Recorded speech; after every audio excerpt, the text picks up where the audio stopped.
Merry meet everybody. Well, I've done it again. I had a kind of a revelation thinking outside the box today on Magick. I have been slowly working on adding more substance to my grimoire. And I was working on symbolism, sigils, and such. And I had a thought enter my mind, and I can't shake it right now. I have told people that when they're doing incantations, doing spell work, that they need to write their own spell. When you use your own words, you have better results compared to using a spell by somebody written by like DJ Conway, Isaac Bonowitz, such and so forth. If you write your own spell, you have a better connection with it. And so with that, I was thinking about symbolism, because I was been writing down paper, like what a circle means, what square means, what triangle, such and so forth, and how to create sigils on paper. Well, then I had the same thought. Well, shouldn't we be able to create our own sigils on how we feel about images? Because there are certain images that I've seen where I have not a strong connection as with other symbols. And so I started to think, well, maybe the same thing applies with shapes. You know what you want, so why can't you draw your sigil out of how you conceive it in your head? Because we are all individuals, we all perceive things differently. So if we need to visualize our spells in the form of a shape, a sigil, then shouldn't we be equally free to use any shape that we want to, as long as we're kind of consistent with the way we create things? Because we say that the most important thing about spell is you're drawing your energy, you're focusing it, you're shaping it, you're visualizing it. Visualization of a spell is just as important as intent. And so how you visualize it affects how your spell is going to work out. You see, I was thinking about how back in the ancient days, when they were formulating all these different concepts in their mind, and there is no one set system of magic. Every culture, every area kind of has their own feel to it. And so I'm thinking magic should have its own feel to it as well, such as how paganism has its own feel, a uniqueness for every person. Then the same thing could possibly be for magic. So you go back, let's go back 2,000 years. We have these people that are creating ceremonial magic, ritual magic, and in their sigils, and that they are using various shapes. Let's say for this one spell, this one gentleman decided that he was wanting to use a square as his base. And he had very good success for it, because that's how he visualized his thought in his head. But then, 3 weeks later, a different person can look at the same exact spell and kind of ponder, man, I would have used a triangle, because a triangle means this to me. But this person is told to use a square.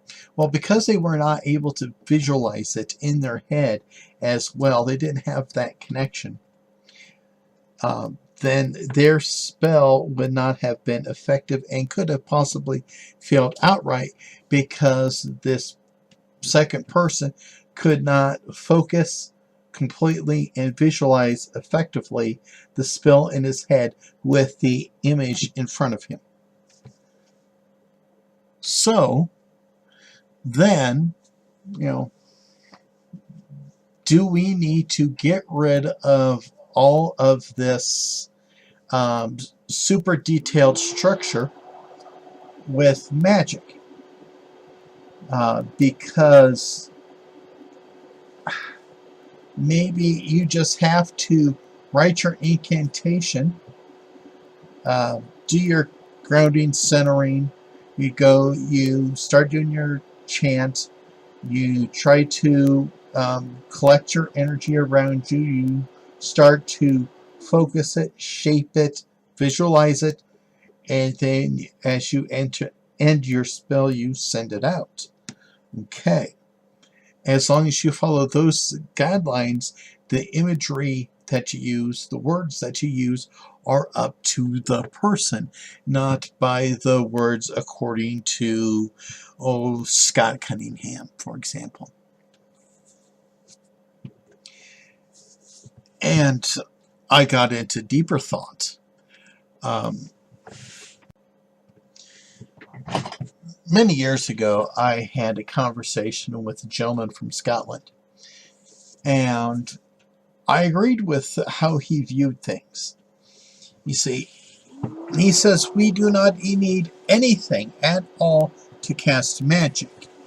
Everything that we use in our rituals, in our spell work, are extensions of ourselves. We use the wand to help us focus. We use it as a focus point for our energies. We have candles there. They are to add to the ceremony, to the energy, to the focus. They add to, but are not really required. As long as you are able to do the shaping and focusing visualization skills, you don't need any tools. So, now if that is true, then candles don't really matter. We don't need the blue candle for this, the red candle for that, because if it's just a candle, for the energy, then any candle will do. We have one gentleman that I have talked to says, just use white candle. Any white candle will work. Okay. Then I remembered my friend from work. He's colorblind. Now my friend cannot tell the difference between orange and green. The way his eyes are wired to his brain, his orange is viewed as green in his mind. And so during the evening skies, when there's just a few clouds in the sky, you know how it turns orange? Well, to him, it's turning green. It's a glowing green, but he'll have the grass fields, and then he has the greenish sky in his mind. Even though everybody else sees it differently, that's how he sees it.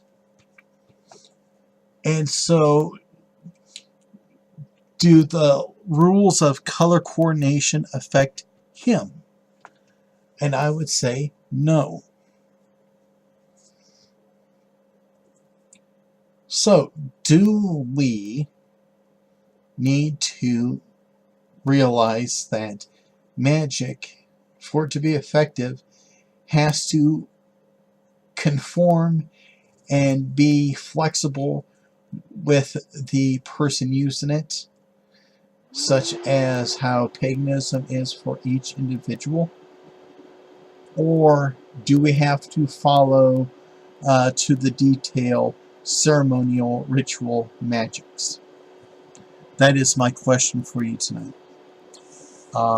Please comment below. because I find this to be a very critical question, because it will definitely shape my views on magic, but it could affect others as well. So everybody, take care, be at peace.